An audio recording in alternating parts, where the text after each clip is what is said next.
We will have a lot to tell you here on the channel if you follow us now. Don't forget to share the videos so more people can help us keep the channel online. The Call of the Forest. It was a muggy afternoon in Manaus when Rafael, a 28-year-old environmentalist, received an unexpected call. It was from the Instituto Verde Brasil, an environmental organization to which he had sent several unanswered research proposals. The voice on the other end, firm and serene, was that of a woman called Dona Iracema. She was inviting him on an expedition into the heart of the Amazon. "We need people with passion and courage," she said bluntly. "It's not a walk. It's a chance to learn from the forest and understand how we can protect it." Rafael hesitated.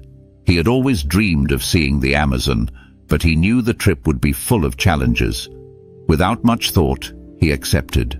2 days later, Rafael boarded a boat that crossed the Negro River, surrounded by a green expanse that seemed to have no end.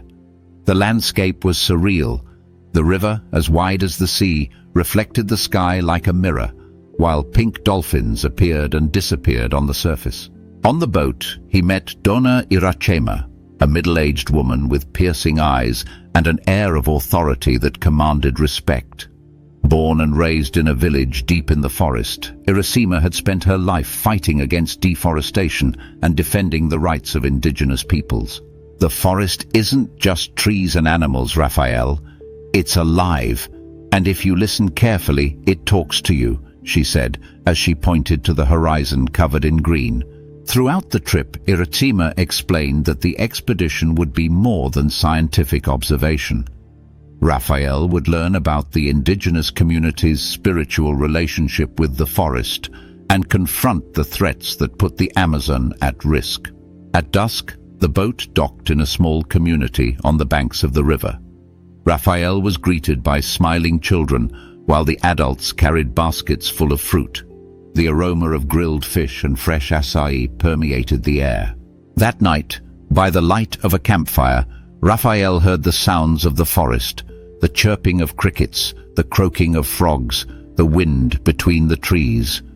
For the first time, he felt that the Amazon was more than a landscape. It was a living entity. Dona Iracema approached him and handed him a small carved wooden object. "This is the Muiraqita, an amulet for protection. The journey will be difficult, but you will discover something greater than yourself." Rafael held the amulet tightly, feeling a mixture of fear and excitement. He didn't know what awaited him, but at that moment he felt that something extraordinary was ahead of him.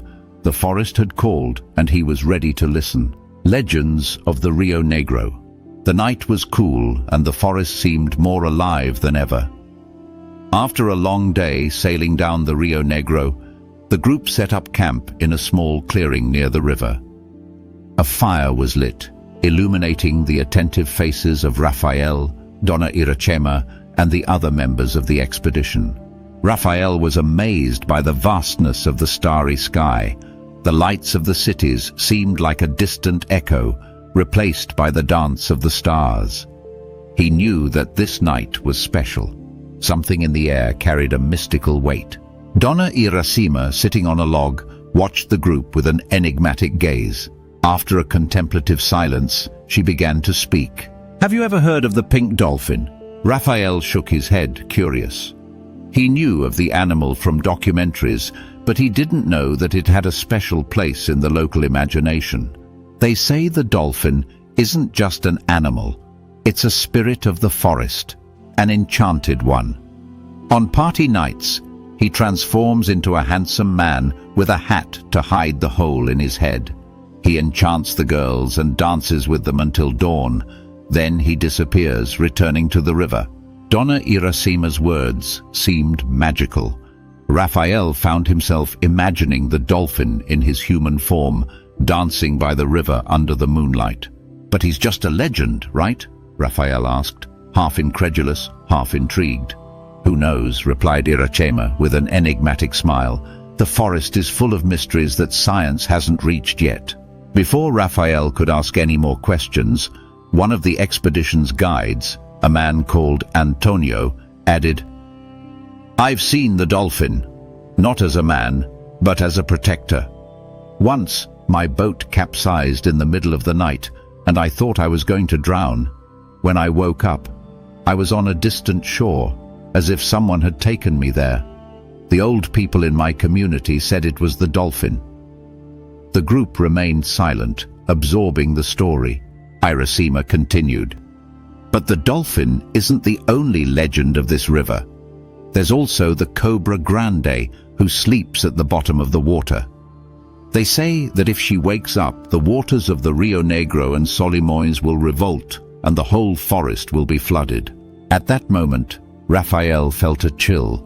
He looked at the river, which reflected the brilliance of the stars, and realized that the legends seemed more real there. These stories aren't just tales, Raphael. They teach respect. They remind us that the forest is bigger than us. When man loses respect for it, bad things happen. The fire crackled, and the sounds of the forest seemed to gain strength, as if they were reaffirming Iracema's words. Raphael couldn't decide whether he felt fear or fascination. He was beginning to understand that the Amazon was much more than a rainforest. It was a place of power, stories, and secrets.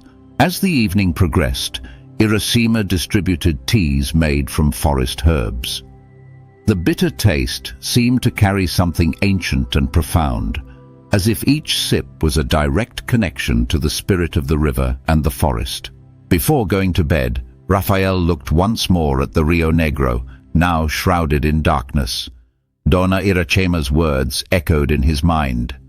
"The forest speaks, but only those who are ready listen." He still didn't know if he was ready, but he was listening. Keep watching the full story in the next chapters on the playlist and share our videos to help us keep our channel online.